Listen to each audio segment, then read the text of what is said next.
Kowe tau dikandani wong tuamu ora? Jare, nek wayah surup utawa magrib, ojo nganti keturun. Ceritane, koncaku sing jenenge Budi ngeyel. Dheweke kesel banget bar kuliah. Terus keturun pas jam 5:30 sore.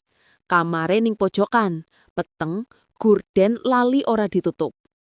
Pas azan magrib kumandang, Budi nglilir.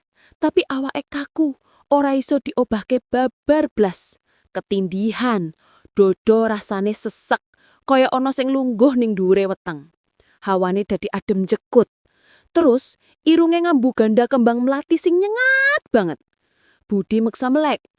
Pas mripate mbukak sithik, ning pojok plafon, dheweke weruh.